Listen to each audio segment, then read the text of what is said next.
Investigators are inundated with a tsunami of fraud reports, but fewer and fewer cases are going through the criminal courts.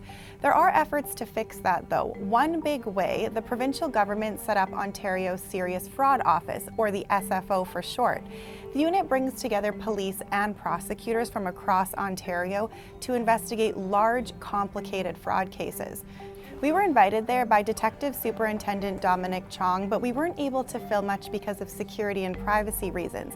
We did, though, get a sense of how the office works and what makes it different than any other fraud unit in Canada. The volume of data and documents that we get is so massive that we actually require some specialized equipment that can produce a lot of documents in a very timely fashion and in a very specific manner that can be disclosed to courts. We engage with the Ministry of Attorney Generals, with the Crown Attorneys from the beginning. Reason for that is fraud investigations are very complicated. It's lengthy in duration.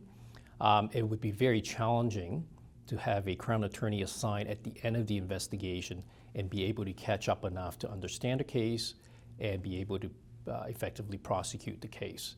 The other aspect above and beyond the investigation and prosecution is our adjunct services, which places a very heavy emphasis on crime prevention, public education, training and education for law enforcement ourselves, as well as victim services.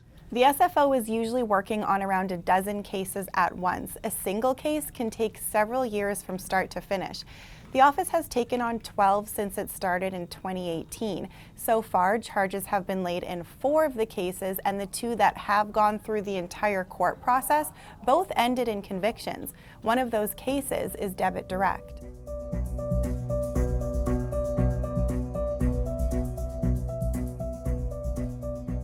My name's Peter Hammond from Burlington, Ontario. Got involved with Debit Direct back in approximately 2016. Basically, at this point, I'm still out about $55,000, $56,000. Peter Hammond and more than 500 others from across Canada lost about $40 million in a Ponzi scheme run by Charles DeBono. Hammond thought he was investing in debit machines, but they didn't actually exist. Eventually, he called police, and so did many others. The crimes were so widespread that at least 9 different police stations got reports about the Ponzi scheme. Initially, it was very unorganized. Depending on who you were and where you were calling from, would direct you to one police department or another. Then the SFO took over the case. Eventually, DeBono was arrested in the Dominican Republic and evidence like this was seized. He pleaded guilty. The SFO is still trying to get as much money back as possible to repay the victims. We have restrained or seized about $2.4 million in Canadian funds and about $4 million US in Dominican. That's a drop in the bucket. Then how do we shine that much-needed spotlight on fraud, its victims, and address the problem here in Ontario? We asked several people who specialize in fraud, and the one answer we kept hearing over and over was educating people to recognize a fraud so they don't become a victim. If we can turn off the supply of victims to the fraudster, that will achieve the biggest impact we can have.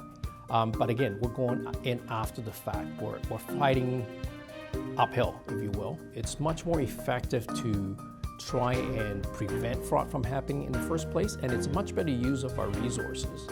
If the public can also learn to view fraud victims differently, there'd be more empathy for them, which should lead to more victims coming forward and more pressure to help them. Angelina King, CBC News, Toronto.